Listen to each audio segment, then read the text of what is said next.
વેમાલી ગામમાં પીવાનું ખરાબ પાણી, તૂટી ગયેલા રસ્તા અને અન્ય મૂળભૂત સમસ્યાઓને લઈને ગ્રામજનો ભડકી ઉઠ્યા. લખમણભાઈ દરબાર, પૂર્વ સરપંચ દિનેશભાઈ પટેલ અને અન્ય નાગરિકોએ આજ રોજ અન્ન જળ ત્યાગી ગાંધી આંદોલન શરૂ કર્યું. આ પરિસ્થિતિનું નિર્માણ થયેલું ચૂંટાયેલા વોર્ડ નંબર 3ના કોર્પોરેટરશ્રીઓ આ વિસ્તારની અંદર ફરકતા જ નથી. માત્ર કાગળો ઉપર થાય છે. કોન્ટ્રાક્ટરે કેવી રીતે કરવું એનું કોઈ નિરીક્ષણ પણ કરતા નથી. અમે વારંવાર કહીને થાકી ગયા કે અહીં આગળ પાણીની ખૂબ સમસ્યા છે, ડ્રેનેજની ખૂબ સમસ્યા છે. તળાવનું છેલ્લા કોઈ નિવારણ લાવતા નથી, હજી નિવારણ લાવતા નથી. ઇવન તો આ છેલ્લી કોર્પોરેશનની જે બોડી બેઠી 5 વર્ષ પહેલાં એ લોકોએ તો જે કંઈ કામગીરી થઈ રહી છે એના બોર્ડ પણ મારવાના બંધ કરી દીધા. જ્યારે કે સરકાર પહેલાં 13 પુષ્પો અર્પણ કરીને બોર્ડ મારતી છે એની વિગતો મૂકી. અને શરમજનક બાબત છે કે એમને વારંવાર ટૂંકવા પછી પણ તળાવનું જે કામ ચાલી રહ્યું છે એનું આટલું નાનું બોર્ડ તળાવની વચ્ચે મૂકી અને કોન્ટ્રાક્ટરે એને પણ કાઢી નાખ્યું. તમારું નામ? હું નિલેશભાઈ પટેલ, પૂર્વ સરપંચ વેમાલી અને તાલુકા. અને શાંતિપૂર્વક ધરણા કરવા માટે અહીંયા ભેગા થયા છે.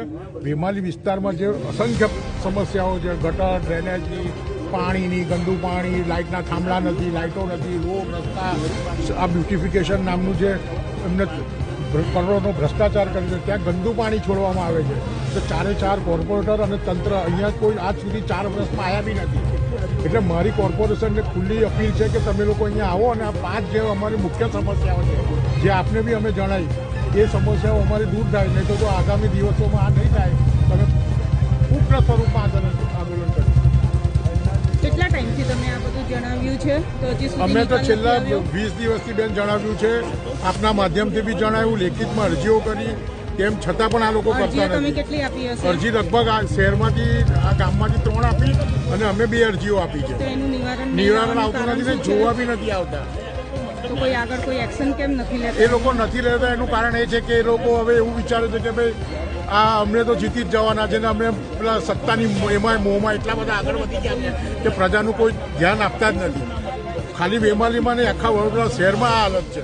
એટલે મારી કમિશનરશ્રીને અપીલ છે કે અમે નેતાઓને તો નથી મળવા માંગતા પણ તમે તો ધ્યાન આપો તો આપના માધ્યમથી કમિશનર સુધી મેસેજ જાય અને અમારો આ ગામનો વિકાસ થાય એવી અમે અપીલ કરીએ છીએ. આપનું નામ? રોનક પરીખ. વિરોધ દરમિયાન રૂરલ પોલીસે તેમની અટકાયત કરી અને ધરપકડ પણ કરવામાં આવી. તમે બુટલે કરો હોય કઈ જવાનું હોય, લુખાગીરી લોકો કરતા તમે ગુંડાઓને પકડો ને. મને શું પકડો? ગુંડાઓને પકડો, લુખાઓને પકડો, બુટલે કરો, દારૂના ધંધા કરો એમને પકડો.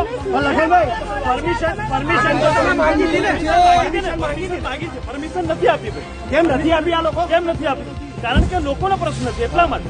લોકોને પાણી નથી મળતું. વેમાલી ગામના લોકોને પાણી આપવું પડશે. અમે આનાથી મોટી લડત કરવામાં આવશે. સમગ્ર કરણી સેના ઉતારી. રાજકીય દબાણ હોય તો બીજું શું હોય? રાજકીય દબાણ હોય, રાજકીય દબાણ કરવું તો લુખાગીરી કરો લોકો પર કરો ને, ગુંડાગીરી પણ કરો. દારૂના બુટલે કરો કેમ બંધ નથી થતા? એ મારો પ્રશ્ન છે. ઉગાડનારા ધંધાઓ કેમ બંધ નથી? બરાબર. જય ભવાની, જય ભવાની. જે રીતે હાલ હવે બંને અગ્રણી છે તેમની અટકાયત કરી દેવામાં આવે છે.